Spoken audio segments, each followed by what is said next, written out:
Naisiyo po ako naman dito naman. Akala ko hindi na ako makasurvive kasi sobrang hirap po sa akin. Inausap ko na nga yung Panginoon na ayaw ko na. Tumo na ako. Kaya happy ako na makasama ako sa bad sa 18. Eh, yung exercise ko dati maglakad ako.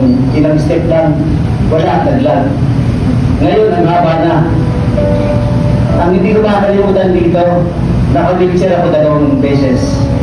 The warming up exercises and the cooling down exercises would be my most memorable experience. Proper description probably would be, it is a life-altering and life-saving exercise para sa akin. Kaya papasalamat ako dito sa pulmong kaya.